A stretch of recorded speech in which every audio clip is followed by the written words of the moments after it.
कहानी की शुरुआत में हम देखते हैं कुछ लोग माउंटेन पे हाइकिंग कर रहे हैं। हाइकिंग करते वक्त इनका एक्सीडेंट हो जाता है और सारे लोग मारे जाते हैं। इसके बाद हम देखते हैं फिल्म की लीड कैरेक्टर एलिस को। एलिस यहाँ पे खुद की कहानी बताना शुरू करती है। एलिस के कोई ज्यादा दोस्त नहीं है, उसके तो अपनी फैमिली के साथ भी अच्छे रिलेशन नहीं है। एलिस अपने बॉयफ्रेंड के साथ लंदन में रहती है और इसका बॉयफ्रेंड एक इंजीनियर है और एलिस भी एक सॉफ्टवेयर इंजीनियर। एलिस एक साधारण सी जिंदगी जी रही है जो उसे पसंद नहीं। एक दिन जब एलिस अपने काम पे जा रही थी तो उसे रास्ते में एडम दिखता है, जिससे वो अट्रैक्ट हो जाती है और उसे एकटक देखती रहती है। इसका ऑफिस पीछे था लेकिन ये काफी आगे निकल जाती है ये देखने के लिए कि एडम का ऑफिस कहाँ है। दिन भर एलिस एडम के बारे में ही सोचती रहती है। लंच टाइम के बाद एलिस एडम के पास जाती है जहाँ पर एडम भी उसे देख लेता है और वो भी उससे अट्रैक्ट हो जाता है और इसके बाद एडम उसे अपने घर लेके जाता है और यहाँ पे दोनों इंटीमेट होते हैं। दरअसल गाइस ये कहानी हमें एलिस ही बता रही है। यहाँ पे एडम कहता है कि कल भी आना। एलिस कहती है कि मैं नहीं आ सकती, मुझे काम है। एडम कहता है कोई नहीं, आज रात ही आ जाओ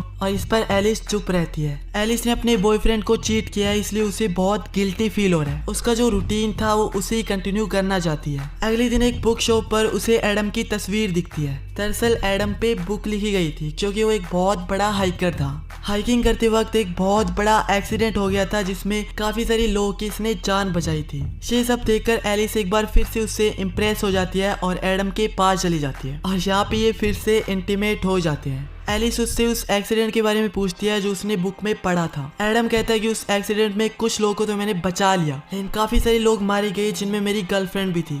ये एक्सीडेंट अचानक हो गया लेकिन होना नहीं था। एडम कहता है क्या तुम्हें पता है 20,000 फुट के ऊपर कैसा महसूस होता है। वो एक मछली को निकालता है और कहता है कि ऐसा महसूस होता है। घर जाते वक्त एलिस को अपने बॉयफ्रेंड का कॉल आता है जो उसे आई लव यू कहता है और वो भी। एलिस को बहुत ही गिल्टी फील हो रहा था और घर आकर वो अपने बॉयफ्रेंड से ब्रेकअप कर लेती है। उसके बॉयफ्रेंड को भी समझ में नहीं आता कि ये क्या हो रहा है। वो एलिस से कहता है कि ये तुम क्या कह रही हो। एलिस कहती है कि मैं किसी और से मिली हूँ। ये सुनकर उसके बॉयफ्रेंड को बहुत ही बुरा लगता है कि जब हम इतने टाइम से एक साथ रह रहे हैं और बावजूद उसके तुम किसी और से मिली। और यहाँ पे इनका ब्रेकअप हो जाता है बहुत ही बुरे तरीके से। एलिस एडम के घर जाती है जहाँ पर उसे एक और लड़की मिलती है। एलिस को लगता है कहीं ये इसकी गर्लफ्रेंड तो नहीं है लेकिन वो कहती है कि वो एडम की सिस्टर है और मेरा नाम है डेबरा। डेबरा को एलिस के बारे में सब पता है। वो कहती है कि मेरा भाई हीरो है। उस एक्सीडेंट में उसने काफी लोग को बचाया और जो लोग मर गए उनके लिए वो खुद को जिम्मेदार मानता है। ये एक एक्सीडेंट था जो किसी के साथ भी हो सकता है। डेबरा उसे एक रिंग देती है और कहती है कि अब ये इम्पोर्टेंट है कि तुम उसके साथ हो। एलिस को यहाँ पे पता चलता है कि डेबरा कई दिनों के लिए बाहर गई थी इसलिए उसके घर में एडम रह रहा था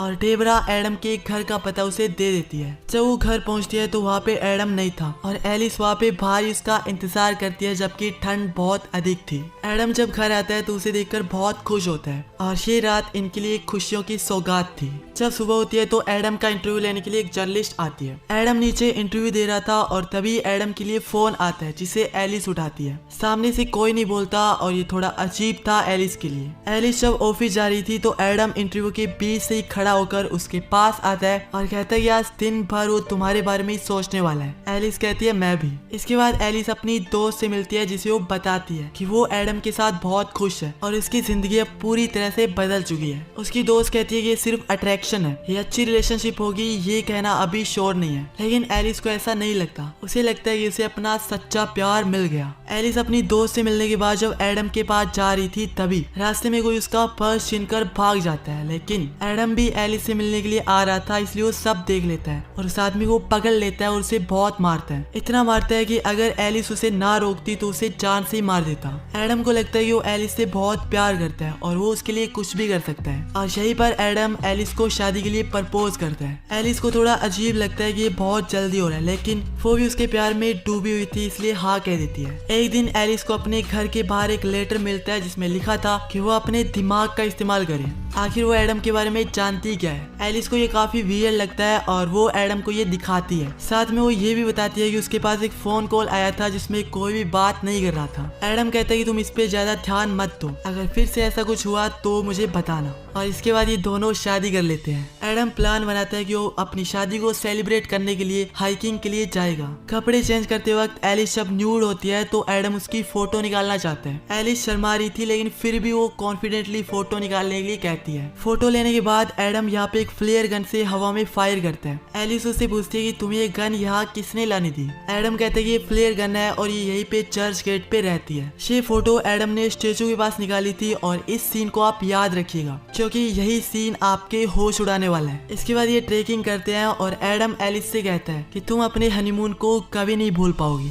ट्रेकिंग शुरू करते हैं और रात हो जाती है, लेकिन इनका सफर जारी था। आगे चलने पर इन्हें एक घर मिलता है जो कि इनके लिए ही था क्योंकि ये एक सरप्राइज था जो एडम ने एलिस को किया और ये सरप्राइज एलिस को भी बहुत पसंद आता है। घर के अंदर एडम एलिस के लिए ड्रिंक बनाता है और फिर एक कपड़े को हुक से बांधकर एलिस के गले में डाल देता है और इसके बाद ये दोनों इंटीमेट होते हैं। एलिस कहती है कि उस दिन मैंने अपना सारा कंट्रोल छोड़ रखा था, मेरी सांसों में भी एडम का कंट्रोल था और ये मुझे काफी अच्छा लग रहा था। ऐसे कई दिन गुजर जाते हैं और एक दिन फिर से एलिस को एक लेटर मिलता है जिसमें लिखा था कि उसने एडम से शादी करके बहुत बड़ी गलती की है। एक दिन एडम एलिस को एक पार्टी में लेके जाता है जहाँ पर माउंटेन पे चढ़ने वाले उसके दोस्त थे। जहाँ पे ये सभी लोग एडम को घेर लेते हैं जिससे एलिस अपने आप को अकेला महसूस करने लगी। जहाँ पर एडम की बहन डेवरा भी थी जो उसके लिए नेकलेस लाई थी। एलिस को नेकलेस काफी पसंद आता है। इसके कई दिनों बाद एलिस के पास उसी रिपोर्टर का कॉल आता है और वो कहती है कि जब मैंने एडम की स्टोरी पब्लिश की तो मुझे एक लड़की का कॉल आता है और वो क्लेम कर रही थी कि एडम ने उसके साथ रेप किया है। एलिस उससे उस लड़की का एड्रेस मांगती है। इन्वेस्टिगेट करने के लिए एलिस फेक रिपोर्टर बनकर उस लड़की के घर पहुंच जाती है। ये लड़की बताती है कि हम एक पार्टी में थे और इसके बाद जब हम बाहर गए तो यहाँ पे एडम ने मेरे साथ इंटीमेट होने की कोशिश की, लेकिन मैंने मना कर दिया, लेकिन उसने जबरदस्ती मेरा रेप किया। इसके बाद एलिस उसी एक्चुअल रिपोर्टर के पास आती है और उसे सबके बारे में बताती है। रिपोर्टर कहती है कि तुम इन सबके बारे में ध्यान मत दो और ऐसे किसी पे विश्वास नहीं किया जा सकता। इसके बाद ये दोनों यहाँ से चली जाती है और हम देखते हैं कि यहाँ पे इन पे कोई नजर रख रहा था। एलिस इन सबके बारे में सोचती रहती है। उसे लगता है कि उसने कहीं ये शादी करके गलत तो नहीं किया क्योंकि वो एडम के बारे में कुछ ज्यादा जानती नहीं। एलिस को ख्याल आता है कि ऊपर एक कबर्ड है जो हमेशा लॉक्ड रहता है और जब उसे खोलती है तो उसमें कई सारी लड़कियों के लेटर्स थे। एक लड़की ने लिखा था कि अब वो एडम के साथ नहीं रह सकती। एडम जो भी चीजें करता है वो बहुत ही एक्सट्रीम है और वो ये सब नहीं कर सकती। एलिस लेटर पढ़ रही थी और तभी वहाँ पे एडम आ जाता है, लेकिन एलिस कबर्ड को बंद कर देती है। ये जल्दी जल्दी इसके पास आती है और कहती है कि आज उसने उसे बहुत मिस किया। एडम भांप जाता है कि कुछ तो गड़बड़ है। इसके बाद लंच करते वक्त एडम उसे कहता है कि कल तुम कहाँ थी, मैंने तुम्हारे ऑफिस फोन किया था। एलिस कहती है मैं अपने क्लाइंट के साथ बिजी थी।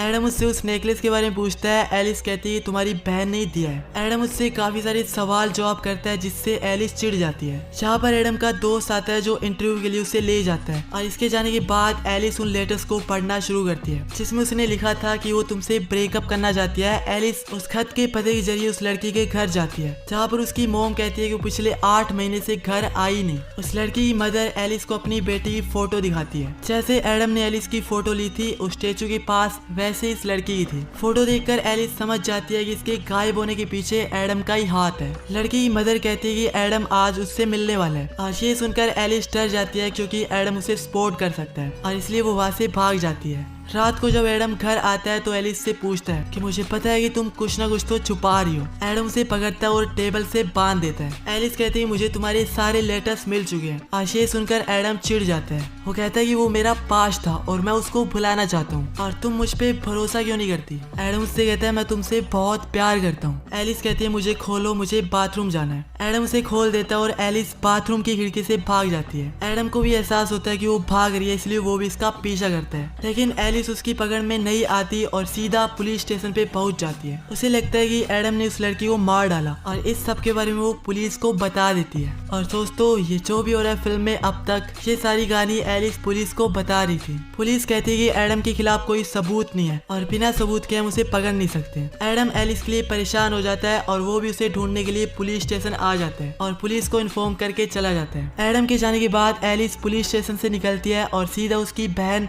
डेवरा के पास जाती है। उसे कहती है तुम्हारे भाई ने कई सारे खून किए हैं। एलिस उसे कहती है मुझे लगता है कि वो अपनी गर्लफ्रेंड से तंग आ गया था और माउंटेन पे जो एक्सीडेंट हुआ था वो उसने किया था। डेवरा कहती है मुझे उस पे शक है क्योंकि जो ट्रेकिंग पे हुक यूज हुआ था वो बहुत ही स्ट्रॉन्ग था, कभी ना टूटने वाला। एलिस कहती है कि हमें उस लड़की की बॉडी को ढूंढना चाहिए। एलिस को लगता है कि जहाँ पर एडम ने उसकी फोटो ली थी वहीं पर उसने उसकी बॉडी गाड़ी होगी। और अब एलिस और डेबरा उस जगह के लिए निकल पड़ते हैं। रास्ते में डेबरा उससे कहती है कि जो लेटर्स तुम्हें आ रहे थे वो मैं ही भेज रही थी, क्योंकि मुझे पता था कि मेरा भाई अच्छा आदमी नहीं है, वो कुछ न कुछ तो गलत कर रहा था, इसलिए अलर्ट करने के लिए मैं तुम्हें लेटर भेज रही थी। एलिस को ढूंढते ढूंढते एडम भी डेबरा के घर आ जाता है, जहाँ पर उसे उस लड़की की फोटो दिखती है और इसे पता चल जाता है कि ये दोनों कहाँ गए होंगे। वहाँ एलिस और डेबरा खोदना शुरू करते हैं और उन्हें उस लड़की की बॉडी मिल जाती है। ये देखकर वो बहुत ही डर जाती है और इससे भी ज्यादा तब डरती है जब उसके गले में नेकलेस देखती है। यही सेम नेकलेस था जो डेबरा ने उसे दिया था। डेबरा इसे कहती है कि मैंने इस लड़की को मारा था और एडम का जो एक्सीडेंट हुआ था वो मैंने ही करवाया था, और जो सिल्क के कपड़े के साथ तुम कर रही थी तुम्हें क्या लगता है वो एडम को किसने सिखाया था। दरअसल डेबरा एक पागल थी जो एडम के साथ इंटीमेट हुआ करती थी। डेबरा यहाँ एलिस को मारने लगती है, तभी यहाँ पे एडम आ जाता है जो डेबरा को मार के घायल कर देता है, लेकिन तब तक एलिस यहाँ से भाग चुकी थी। डेबरा एडम को मारने के लिए आती है, लेकिन तभी यहाँ पे एलिस आ जाती है जो फ्लेयर गन चर्च में रखते हैं उससे वो डेबरा को मार डालती है। एडम उसे कहता है मुझे लगा था कि अगर तुम मुझ पर विश्वास करोगी तो मुझे तुम्हें कुछ बताने की जरूरत नहीं पड़ेगी। इसके बाद हम देखते हैं कि एडम अपनी जिंदगी में हर चीज एक्सट्रीम करता है, लेकिन एलिस ऐसी जिंदगी नहीं जी सकती। उसे एक स्टेबल लाइफ चाहिए, इसलिए वो एडम के साथ नहीं रहती।